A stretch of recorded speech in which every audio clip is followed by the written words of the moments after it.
लो जी भुल भुलेखा प्रोग्राम के नाल भुलेखा टीवी के उत्ते एक बार फिर असगर अली चिश्ती तुहाडी खिदमत च हाज़र है। असीं लाहौर दी सड़कों ते अज निकले हैं ये पुछण वास्ते लोगों कोलों कि पाकिस्तान ते इंडिया का जिहड़ा अगला टाकरा हो रहा है एशिया कप दे विच उहदे विच पाकिस्तानी टीम की परफॉर्मेंस कैसी रहेगी।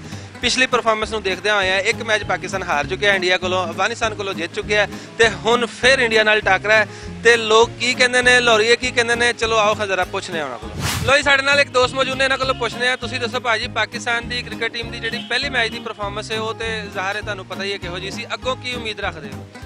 पहली इन्हां दी परफॉर्मेंस देख के वैसे दिल ते बड़ा घबराया होया, लेकिन उम्मीद है बड़ी करने कि इंशाअल्लाह ताला बेहतर होएगा। कल अपनी गलतियां नूं समझणगे, गलतियां नूं देख के खेलणगे, अच्छा खेलणगे तो पाकिस्तान दा स्पैशली इंडिया के खिलाफ जो भी इहो जिहा काम करदे ने सानूं बड़ी मायूसी होंदी और असीं बड़ी दुआ अल्लाह के करने कि कम से कम इंडिया को जरूर जीतन। अल्लाह की दुआ है कि इंशाअल्लाह ताला पाकिस्तान जीतेगा और इंशाअल्लाह पाकिस्तान जीतेगा। इंशाअल्लाह पाकिस्तान जीतेगा। असीं होर दोस्तां नाल गल करने आ, तुसीं साडे नाल रहना। आओ जी साडे नाल एक होर दोस्त मौजूद ने, नाम की जी अपना? शान। शान साहब ये दसो कि जिहड़ा पाकिस्तान दा हुण इंडिया नाल मैच होण जा रहा है ਇਹਦੇ ਤੇ ਤੁਸੀਂ ਕੀ ਉਮੀਦ ਰੱਖਦੇ ਹੋ? ਇਹਦੇ ਤੇ ਉਮੀਦ ਰੱਖਨੇ ਕਿ ਪਾਕਿस्तान इंशाल्लाह इस बारी जीतेगा। पहली बारी क्यों हो रहा सी? हार जीत ते मुकदरा दी है, ठीक है, लेकिन कोशिश साडे खिलाड़ी करते ने, सानू इन्हां नू डिग्रेड नहीं करना चाहिए बल्कि इन्हां नू एप्रीशिएट करना चाहिए।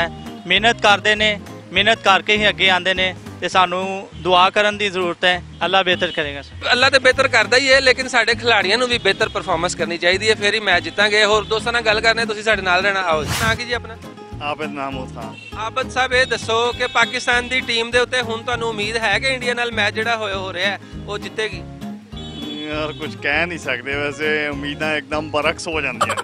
अगर चाहे तो सारा कुछ कर लेंदी है, अगर ना करे तो 150 ते आउट हो जाते हैं। कुछ कह नहीं सकते, बस इंशाअल्लाह इंडिया नाल जिते फिर साढ़े ते 4 चांद पूरे हो जाएंगे। इंडिया दे कोलों जितना चाहिए फिर मज़ा आता है क्रिकेट वेखण दा, खेलन दा। ते तुसीं साडे नाल रहो, असीं होर दोस्तां कोलों पुछदे ओ की आखदे ने। ते ना की अपना? मेरा नाम निज़ाम है। निज़ाम साहब ये दसो कि पाकिस्तान का जिहड़ा मैच होण जा रहा है इंडिया नाल, तुहानूं की लगदा पाकिस्तान की टीम जीतेगी हुण? इंशाल्लाह जीतेगी ते जितना चाहिए। ते पहले क्यों हारे सी? बस हार गए तो फिर हार गए ने, लेकिन हुण जिहड़ा मैच हो रहा ना वो जितना चाहिए। जितना तो चाहिए है, तुहानूं लगदा है जीतेगी कि नहीं? इंशाल्लाह जीतेगा। इंशाल्लाह जीतेगा। वजह है कि इंडिया है ना, इंडिया को जीते, बाकी मुल्कों को सानू टेंशन नहीं है। लो जी इंडिया को जितना चाहिए, जो मर्जी हो जाए तो इंशाल्लाह जीतेगी। हाँ जी, अच्छा परफॉर्मेंस करेगी तो बिल्कुल जीतेगी, जितना पिछली की थी तो फिर नहीं जीतेगी बिल्कुल। तुहानूं की लगता है परफॉर्मेंस बेहतर होएगी अफगानिस्तान वाले मैच के जितने तो बाद? कोई मोराल बुलंद है? हरा फिर बुलंदी होएगा तो इंशाल्लाह जीतेगी। जीतेगी? जीतेगी इंशाल्लाह, पक्की गल है। इंशाल्लाह देख लेना इंशाल्लाह। लो जी इंशाल्लाह जीतेगी। लाहौर दी सड़कों ते लोगों कोलों यही पूछ रहे हैं कि पाकिस्तान ते इंडिया दा जिहड़ा टाकरा हो रहा है अगला, ਉਹਦੇ ਵਿੱਚ पाकिस्तान की टीम किस तरह का परफॉर्म करेगी? तुसीं दसो भाई ना की अपना? मेरा नाम मोहम्मद तारक है। तारक साहब ये दसो कि तुसीं पिछला मैच वेखिया सी पाकिस्तान ते इंडिया दा? जी देखिया सी। ਉਹਦੇ ਵਿੱਚ ਕੀ ਬਣਿਆ ਸੀ? बस सही उन्हें नहीं खेडिया तां करके साडा पाकिस्तान नहीं जीत सके। ਤੇ ਹੁਣ ਅੱਗੋਂ ਕੀ ਸਮਝਦੇ ਹੋ? इंशाल्लाह कोशिश करेंगे तो जीत जाएगा। कोशिश करेंगे तो जीत जाएंगे। इंशाल्लाह जीतणगे। इंशाल्लाह जीतणगे। लो जी सारे ਦਾ ਇਹੀ ਕਹਿਣਾ इंशाल्लाह जीतणगे, यानी कोशिश करेंगे तो जरूर जीतणगे। मैदान ਦੇ ਵਿੱਚ ਹਾਰ जीत ਤੇ ਹੁੰਦੀ ਹੈ। ਕੀ ਖਿਆਲ ਹੈ ਤੇ ਨਾ ਹੁਣ ਸਾਡੀ ਟੀਮ ਮਾਰ ਕੇ ਤੁਹਾਨੂੰ ਮੁਲਕੋਂ ਬਾਹਰ ਕੱਢ ਦਈਏ, ਹਾਰ जीत ਤੇ ਹੁੰਦੀ ਹੈ।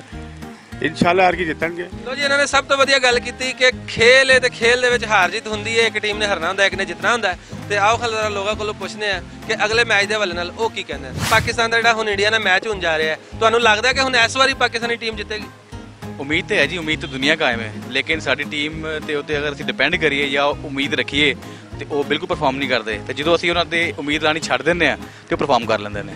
बस ये तुक्का ही है मेरे ख्याल नाल। बीइंग अ पाकिस्तानी असीं उम्मीद भी रखते हैं और साडी ख्वाहिश भी है कि पाकिस्तान जीते, तो बाकी जो अल्लाह दी मर्जी है। पहले क्यों नहीं जीते? पहले साडे प्लेयर्स जेहड़े ना वो कोई जरूरत ज़्यादा उन्होंने पैसे खुआ के ना खराब कर लिया है। पैसे घटाने चाहिए उन्होंने, क्योंकि पैसे घटावांगे तो थोड़ी उन्होंने अकल ठिकाने आएगी। जी पैसे घटावांगे तो उन्होंने अकल ठिकाने आएगी, फिर वो मैच सही तरह खेड़ा करेंगे। पाकिस्तान जीतेगा इंशाल्लाह, इंडिया को जीतांगे, कोई ऐसा मसला नहीं है। पाकिस्तान विन करेगा। पहले क्यों नहीं जीते? पहले बस थोड़ी जी गलतियां हो गई, अच्छा नहीं खेल सके, जिन्हें तो लूज कर गए, लेकिन इंशाल्लाह जीतांगे असीं। ते हुण गलतियां ना होंदी की गारंटी? बस उम्मीद है ना इंशाल्लाह प्लेयर अच्छा खेलणगे, उन्होंने टीज करांगे, अच्छा खेलणगे इंशाल्लाह। ਲੋ ਜੀ ਪਲੇਅਰ ਅੱਛਾ ਖੇਲਣਗੇ ਖੇਲ ਹੈ ਹਾਰ ਜਿੱਤ ਹੁੰਦੀ ਰਹਿੰਦੀ ਹੈ ਗਲਤੀਆਂ ਵੀ ਹੁੰਦੀਆਂ ਨੇ ਤੇ ਪਾਕਿਸਤਾਨ ਅਗਲੇ ਮੈਚ ਦੇ ਵਿੱਚ ਇਨਸ਼ਾਅੱਲਾ ਅੱਛੀ ਪਰਫਾਰਮੈਂਸ ਦਿਖਾਏਗਾ ਲੋਕਾਂ ਦਾ ਇਹੀ ਕਹਿਣਾ ਸੀ ਕਿ ਪਾਕਿਸਤਾਨ ਇਨਸ਼ਾਅੱਲਾ ਜ਼ਰੂਰ ਜਿੱਤੇਗਾ ਤੁਸੀਂ ਸਾਡੇ ਨਾਲ ਸੀ ਭੁੱਲ ਭੁਲੇਖਾ ਪ੍ਰੋਗਰਾਮ ਦੇ ਵਿੱਚ ਤੁਸੀਂ ਵੇਖਿਆ ਲੋਰੀਆ ਕੀ ਕਹਿੰਦੇ ਨੇ ਤੇ ਸਾਨੂੰ ਦਿਓ ਇਜਾਜ਼ਤ ਅਗਲੇ ਪ੍ਰੋਗਰਾਮ 'ਚ ਫਿਰ ਹਾਜ਼ਰ ਹੋਵਾਂਗੇ ਤੁਹਾਡੇ ਨਾਲ ਫਿਰ ਕਿਸੇ ਨਵੇਂ ਟੌਪਿਕ ਦੇ ਉੱਤੇ ਉਦੋਂ ਤੱਕ ਰੱਬ ਰੱਖਾ